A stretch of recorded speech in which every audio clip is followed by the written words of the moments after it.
Kofi Mensah was a man who had built his life from nothing. He started as a young boy helping his father sell cloth in the markets of Accra, and through hard work, intelligence and honest dealings, he became one of the most respected merchants in all of West Africa.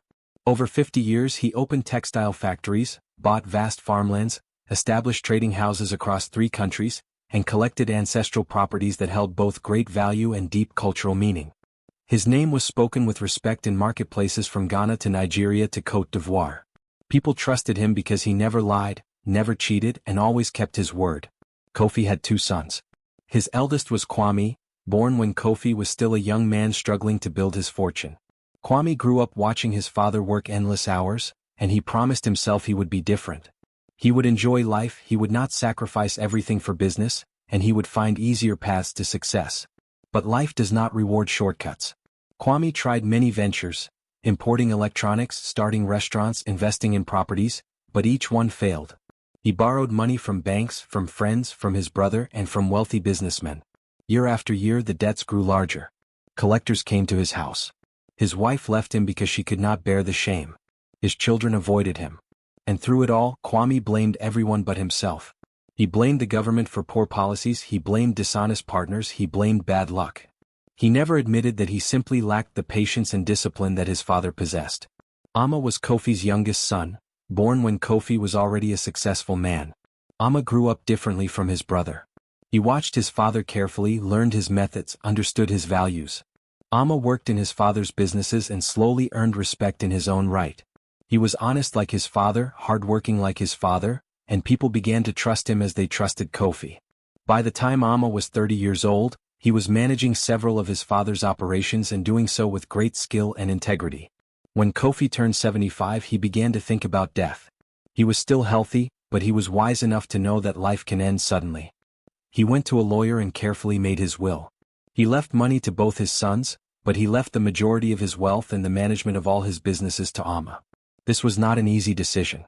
Kofi loved both his sons, but he knew his legacy would only survive with Ama. He also left instructions for the protection of the family properties and the family name. He did this not to punish Kwame, but to protect everything he had built. In his heart, Kofi still hoped that Kwame would change, that he would find a better path, that his younger brother could help him. 3 years later, Kofi fell ill. The illness came suddenly, a fever that would not break, a weakness that grew worse each day. The family gathered around him. Doctors came and went.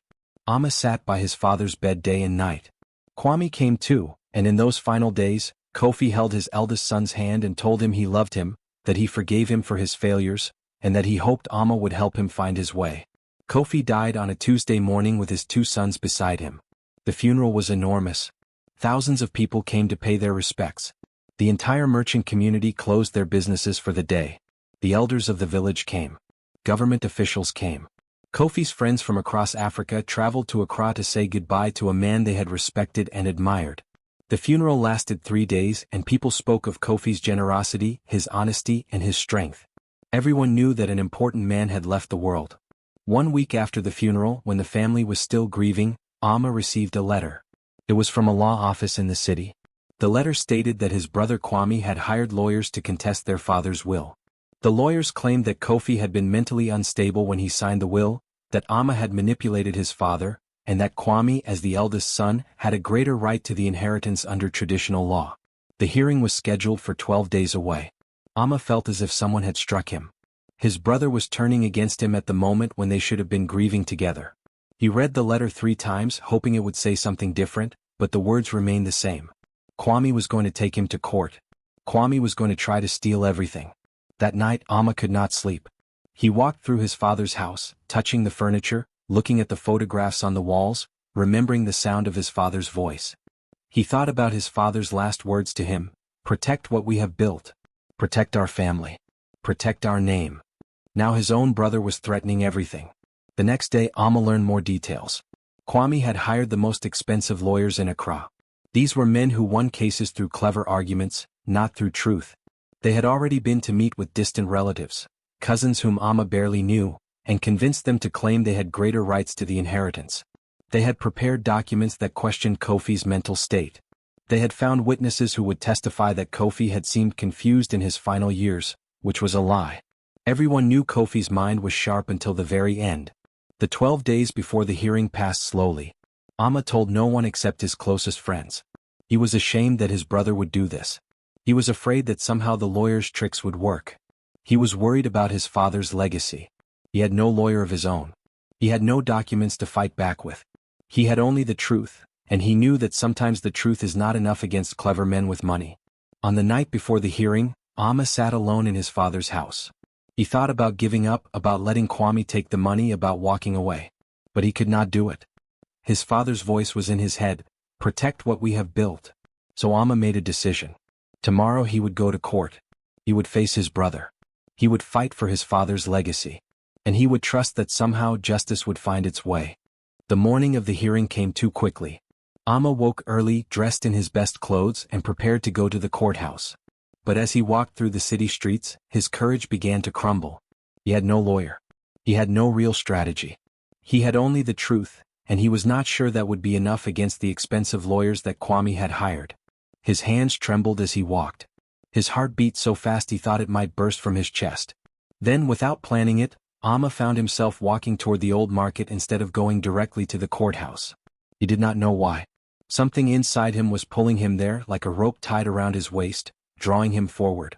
The market was already busy even though it was still early morning. Vendors were setting up their stalls, selling fruit, vegetables, cloth, and all manner of goods. The smell of fresh bread mixed with the smell of spices and cooking fires. Amma walked slowly through the market, his mind confused, his thoughts scattered like leaves in the wind. He passed the cloth sellers where his grandfather used to buy fabric. He passed the food vendors. He passed the men selling tools and leather goods. And then, in a quieter corner of the market, beneath a large umbrella made from faded blue cloth, he saw an old woman sitting behind a table covered with books, scrolls, and papers. The woman was very old. Her skin was dark like polished wood, and her face was covered with lines that told stories of many years lived. Her hair was completely silver and woven into beautiful braids that hung down her back. She wore traditional cloth wrapped around her body, and her hands, which rested on top of a large leather-bound book, were thin but strong. When she looked up and saw Amma, she smiled a smile that seemed to contain all the wisdom of the world. Amma did not know why, but he walked toward her. His feet moved without his mind telling them to move.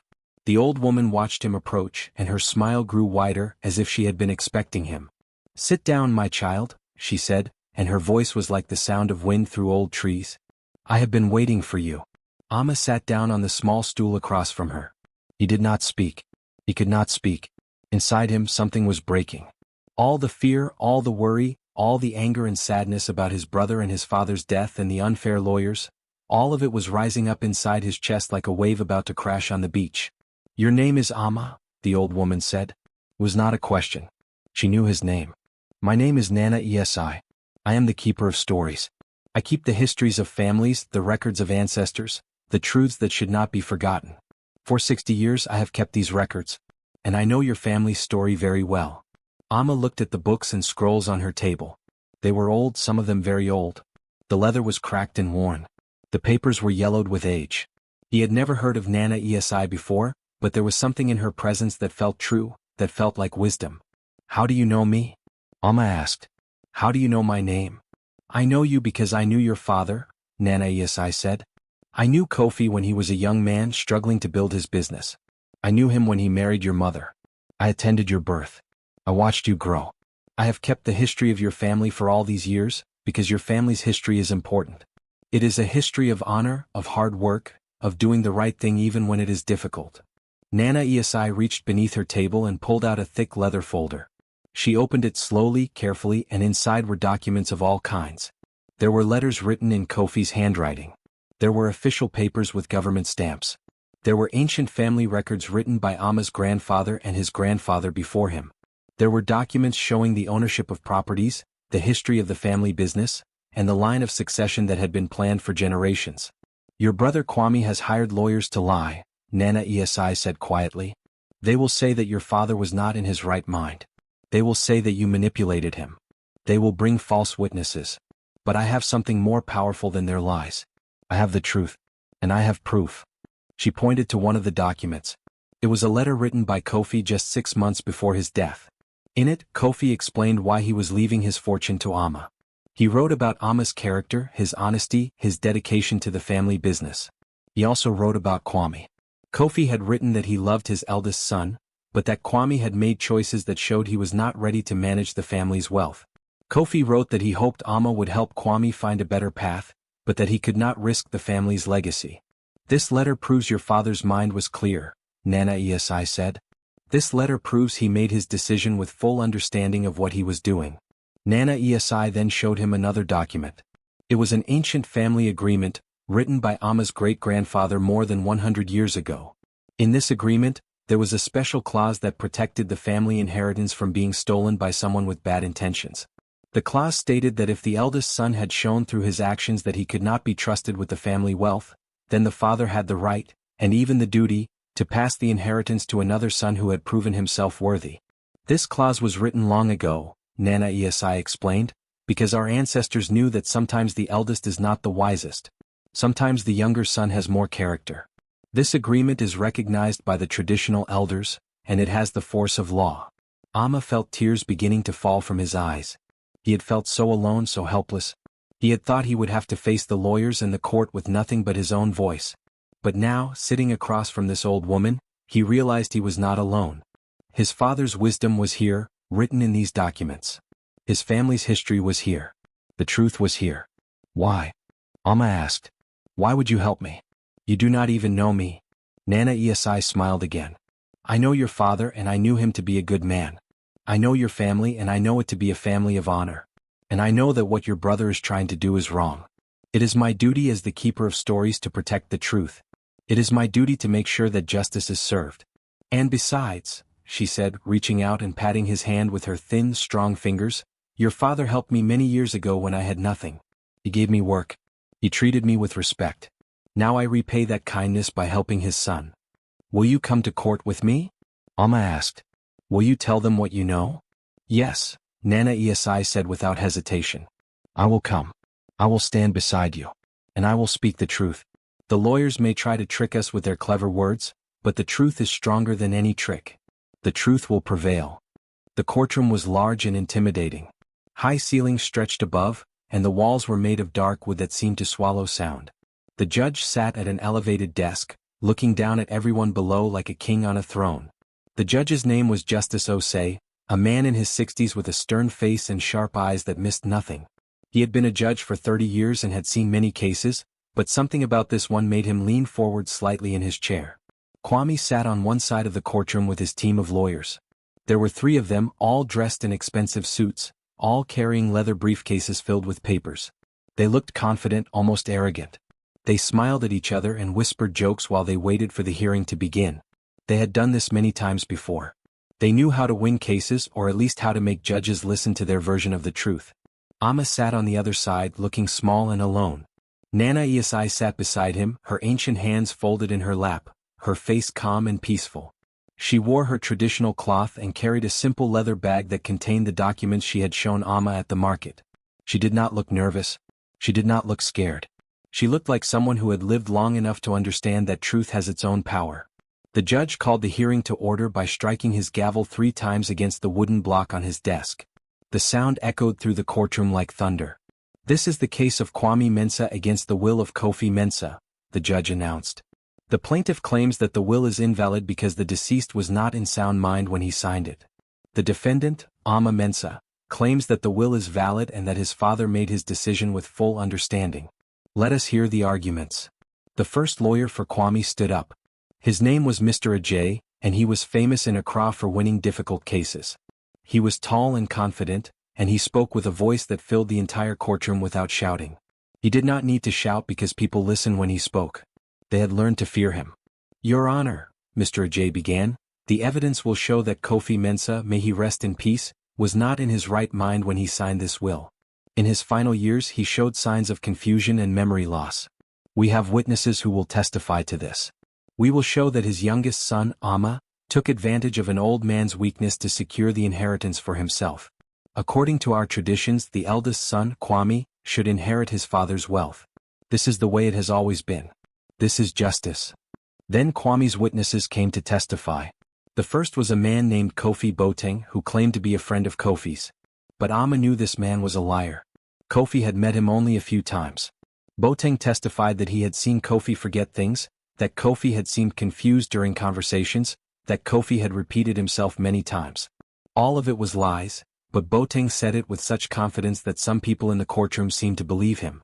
The second witness was a woman named Ama Owusu, who said she was a neighbor. She testified that she had heard Kofi talking to himself, that he had seemed lost and confused, that he had asked her the same question 3 times in one day. Again, Ama knew these things were not true. But the lawyer, Mr. Ajay, was skilled at asking questions that made the lies sound believable. So you observed the defendant's father showing clear signs of mental confusion? Mr. Ajay asked the woman. Yes, many times, she answered. And yet his son Ama was visiting him regularly during this time of confusion? Yes, he was there often. And then, conveniently, just as the father's condition was worsening, he changed his will to give everything to Ama? The woman nodded and Mr. Ajay smiled. He had painted a picture in the judge's mind. The picture showed an old man losing his mind, and a greedy younger son taking advantage of that weakness. It was a false picture, but it was powerful. When it was Ama's turn to speak, he stood up, but his voice was weak.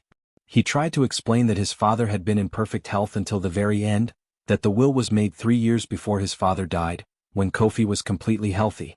But Mr. Ajay attacked every word. He questioned everything Ama said. He suggested that Ama was lying to protect his inheritance. The lawyer's confidence made people doubt Ama's words. Judge Osei's face was becoming harder to read. He was taking notes, but Ama could not tell if he believed them or not. The judge looked troubled, as if he was beginning to think that perhaps the will was not valid. Perhaps the lawyers had succeeded. Perhaps the truth did not matter as much as the ability to tell a good story. Then Nana Esi stood up. The entire courtroom seemed to pause. People turned to look at this old woman in her traditional cloth. Mr. Ajay looked almost amused, as if he could not believe that this elderly woman was going to be any kind of real challenge to him and his team of lawyers. Your Honor, Nana Esi said, and her voice filled the courtroom with a different kind of power than Mr. Ajay's voice. His voice was the power of confidence and training. Her voice was the power of age, wisdom, and absolute truth. I am Nana Esi. I have kept the histories and records of families in this region for 60 years. I knew Kofi Mensah from the time he was a young man. I know this family's history better than anyone living. She opened her leather bag and pulled out the documents she had shown Ama. She held them up so the judge could see them. These are letters written by Kofi Mensah, she said. This letter was written 6 months before his death. In this letter, Kofi explains in detail why he is leaving his inheritance to Ama. He writes about Ama's character. He writes about his concerns about Kwame. His handwriting is steady. His thoughts are clear and organized. His reasoning is sound. This is not the writing of a confused man. This is the writing of a man who has thought carefully about his decision. The judge took the letter and read it slowly. His face changed. He nodded slightly as he read. Nana Esi continued. I also have this document.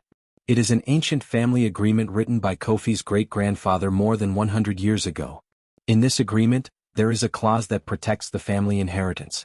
This clause says that if the eldest son has shown through his actions that he cannot be trusted with family wealth, then the father has the right to pass the inheritance to another son who has proven himself worthy. This clause is recognized by our traditional laws and by our customs. She placed the ancient document on the judge's desk. The judge examined it carefully. He could see the age of it, the careful writing, the official stamps and seals from elders long dead. These witnesses that the plaintiff brought, Nana Esi said, pointing to Boateng and the woman, I do not know them. But I know Kofi. And I know that what they have said is false. Kofi was sharp in his mind until the day he died. I saw him 3 weeks before his death, and his mind was as clear as it has ever been. He spoke about his business with perfect understanding. He spoke about his sons with perfect clarity. He knew exactly what he was doing. Mr. Ajay tried to interrupt her, but the judge raised his hand. Let her speak, Judge Osei said. Kwame is drowning in debt, Nana Esi continued. Everyone in this city knows this. The lawyers he hired promised him a share of money stolen from his brother. This is not justice. This is greed. Kofi loved both his sons, but Kofi was a wise man. He understood that some people are ready for responsibility and some are not. Ama is ready. Kwame is not. Kofi made his decision with full knowledge and full understanding. When Nana Esi finished speaking, the courtroom was silent. Even Mr. Ajay had nothing to say. The documents she had presented were real. The truth she had spoken was undeniable. The judge looked at the evidence in front of him, and then he looked at Kwame, and then he looked at Amma. This court finds, Judge Osei said slowly, that the will of Kofi Mensah is valid. The inheritance goes to Amma Mensah as written in the will. The judge's words hung in the air like a final breath. Amma had won. The will was valid. The inheritance was his. But there was no joy in his heart. He looked across the courtroom at his brother Kwame, and what he saw was not an enemy but a broken man. Kwame's face had gone pale. His shoulders had collapsed inward. The lawyers beside him were already gathering their papers, preparing to leave, ready to move on to the next case, the next client who would pay them money. They did not care about Kwame. They never had. As people began to stand up and leave the courtroom, Judge Osei called for silence. Before this hearing is concluded, the judge said, I want to speak about something important. Mr. Ajay, I am suspending your license to practice law for 3 months. What happened here today was an attempt to pervert justice through false witnesses and clever manipulation. This court will not tolerate such behavior. Mr. Ajay's face turned red with anger, but he said nothing. He knew he had been caught. He gathered his things and left the courtroom quickly, followed by his 2 associates. But the judge was not finished. I also want to say something to both brothers, he continued. This case has shown me something about family, about inheritance, and about the laws that govern us. I have read the ancient family agreement that Nana Esi presented. I have examined Kofi's letter carefully. I want both of you to understand that your father did not make this decision in anger or in cruelty. He made it in love. The judge looked directly at Kwame. Your father knew about your debts, young man. He knew about your failed ventures. But he still loved you. He still hoped that you would find your way. This decision was made not to punish you, but to protect the family legacy that your ancestors built over generations. Amma and Kwame left the courtroom together, neither speaking, both carrying the weight of what had just happened. Outside, beneath the hot sun of Accra, they stood on the courthouse steps. Nana Esi was with them, and she suggested they sit together to talk before they parted ways. They found a quiet place beneath a large mango tree, and there, Nana Esi told them a story that neither brother had ever heard before. Your father came to see me many years ago, Nana Esi began. It was more than 10 years before he died. He was deeply troubled. He told me that Kwame had done something that had broken his heart. Kwame looked down at his feet. He knew what was coming. Your father had entrusted Kwame with managing one of his businesses, Nana Esi continued. It was a textile factory. Your father gave Kwame money, responsibility, and trust. But Kwame took some of that money and used it for his own ventures. He did not ask permission. He did not tell your father. He simply took the money and used it. When the textile factory failed because it did not have the money it needed, your father lost a great deal of money. But worse than that, he lost his trust in Kwame. I was young, Kwame said quietly, his voice breaking like a child's voice. I thought I could make money quickly. I thought I could replace what I took before anyone noticed. But it did not work. I failed. I have always failed. Nana Esi continued her story. Your father was very angry when he discovered what had happened.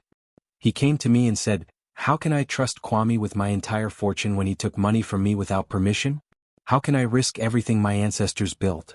Your father was a hard man in some ways, but he was not cruel. He did not throw Kwame out of the family. He did not take everything away. But he did make a decision. He decided that Kwame could not manage the family wealth. So he decided to give it to me instead, Amma said softly. Yes, Nana Esi said. But there is more to the story. Your father decided that if Kwame ever truly changed, if Kwame ever showed that he had learned from his mistakes, then the family could help him. But your father knew that he himself would not live forever. So he put his wishes in writing. He created a system that would protect the family even after he was gone. Nana Esi pulled out one of the ancient documents and showed it to both brothers. It was the family agreement from more than 100 years ago. This agreement was written by your great-grandfather, she explained. He wrote it because he understood something that many people do not understand. He understood that sometimes the eldest son is not always the best choice to lead the family. He understood that character matters more than birth order. He understood that wisdom matters more than tradition. So he created this clause that allowed a father to choose the son most worthy of carrying on the family legacy. My father put this in writing? Kwame asked. He put in writing that he did not trust me? No, Nana Esi said gently. Your father put in writing that he loved you, but that he could not risk the family's future. There is a difference. Your father also left money for you, Kwame. Did you know that? In his will, he left you a significant amount of money. Not as much as Amma received, but enough to help you start over, to help you rebuild your life. Kwame had not known this. He had been so focused on fighting for the entire inheritance that he had not read the entire will carefully. He began to cry then, tears running down his face like a river of regret and sorrow. I have wasted so much time, Kwame said. I have spent so many years angry at my father, angry at Amma, angry at the world. I could have used the money he gave me. I could have started over. But instead I spent it on lawyers trying to steal more. Amma listened to his brother's words, and his own heart began to soften. He realized that Kwame had not been trying to be evil. Kwame had been trying to survive. Kwame had been drowning in debt and desperation, and he had made a bad choice. It was a choice that many people make when they are trapped and frightened. There is still time, Nana Esai said. Your father did not leave his money to Amma to punish you, Kwame. He left it to Amma to protect it. But that does not mean you have no future. Your father still left you money. You still have the chance to rebuild. You still have the chance to show that you have learned from your mistakes. She turned to Amma. And you, Amma, have a choice to make.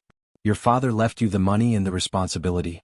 You can use that money only for yourself, or you can use it to help your brother find his way back. Your father loved both of you. He would want you to help each other. Amma sat quietly for a long time. He thought about his father. He thought about the letter his father had written, explaining his decision. He thought about his brother sitting across from him, broken and lost. I will help you, Amma said finally. Father left me money to manage the family business, but he also left me enough to help you. I cannot give you what you were trying to take, but I can give you a chance. I can help you pay your debts. I can help you start a new business. But you must change, Kwame. You must be honest. You must work hard. You must prove that you have learned. Kwame looked at his brother with tears in his eyes. Why would you help me? I tried to steal from you. Because you are my brother, Amma said simply. And because father loved you. The weeks after the court hearing were filled with change and transformation. Amma did exactly what he had promised. He used some of his inheritance to pay off Kwame's debts. It took time and patience, but slowly the collectors and the angry creditors stopped coming to Kwame's door. For the first time in many years, Kwame could walk through the market without fear. He could look people in the eye again. The shame that had been crushing him began to lift, like a heavy cloud finally moving away from the sun. But Amma did not simply give Kwame money and walk away. He set conditions, and these conditions were important. He told Kwame that if he wanted help rebuilding his life, Kwame would have to work for it. Kwame would have to be honest in all his dealings. Kwame would have to learn the family business properly, not looking for quick profits or easy money, but building something solid and real. And most importantly, Kwame would have to work alongside Amma, learning from him, respecting him, and rebuilding the trust that had been broken years ago. At first, Kwame was resistant. His pride was wounded. He did not like taking orders from his younger brother. But slowly, as weeks turned into months, something changed inside him. Kwame began to understand that his brother was not trying to control him or humiliate him. Amma was trying to teach him. Amma was trying to show him that there was a better way to live, a way that did not involve desperation and lies and running from creditors. Nana Esai came to live in Kofi's house, the house that was now Amma's home. Amma had insisted on this. He told Nana Esai that she was family now, that she had saved him, and that he wanted her to be honored and respected as the keeper of the family's history and wisdom. Nana Esai accepted this invitation, but she made clear that she would not simply sit idle. She had work to do. Every morning, Nana Esai would sit in the large courtyard of the house, and Amma and Kwame would come to her. She would tell them stories about their ancestors, about the people who had built the family fortune, about the choices that had led to their present situation. She would teach them about the ancient family agreement, explaining the wisdom behind it. She would talk about their father, Kofi, and the difficult decisions he had made. But Nana Esai did more than tell stories. She also became a guide for the brothers' reconciliation. When tensions arose between them, when Kwame felt frustrated at having to work hard without quick rewards, when Amma felt impatient with his brother's slow progress, Nana Esai would sit them down and help them remember what really mattered. You are fighting about money, Nana Esai would say. But money is not the real treasure. Your father understood this. The real treasure is family. The real treasure is knowing that when you need help, someone will be there for you. The real treasure is being able to look at yourself in the mirror and know that you have acted with honor. One day, about 6 months after the court hearing, Kwame came to Amma with a proposal. He had been working in the textile business, learning how it operated, understanding the complexities of managing workers and suppliers and customers. He had been honest in all his dealings. He had stopped looking for shortcuts. And now he wanted to try something new. "Let me manage one of the smaller operations," Kwame said to Amma. "Not the big one, not yet. Give me something small. Let me prove that I can do this. Let me prove that I have changed." Amma considered this carefully. It was a risk. If Kwame failed, if he returned to his old ways, it could damage the family business. But Amma also knew that his brother needed this opportunity. Everyone needs a chance to prove they have changed. "I will give you a chance," Amma said. "But you will report to me every week. You will tell me everything about the business. You will have no secrets. And if I see that you are returning to your old ways, I will take it back." Kwame agreed to these terms without hesitation. He took over the management of a smaller trading company that sold goods to the villages in the northern regions. He worked with complete honesty. He treated his workers fairly. He did not try to cheat his suppliers or his customers. And slowly the business grew. It was not a dramatic success. There were no quick fortunes made. But it was solid. It was real. It was built on a foundation of trust and hard work. As the months passed and then the years, people in Accra began to notice something remarkable. They saw two brothers working together. They saw a wealthy man helping his struggling brother not out of obligation but out of love. They saw a transformation happen slowly but surely. Kwame began to recover his dignity. Amma began to recover his family. The two brothers began to heal the wound that had threatened to destroy them both. It was during this time that Amma made a decision that surprised many people. He decided to establish a community fund in honor of his father, Kofi Mensah. This was not a small project. Amma took a significant portion of his inheritance and set aside money to help people in the community who had fallen into difficult circumstances, people who were struggling with debt and desperation, people who were making bad choices because they were trapped and frightened.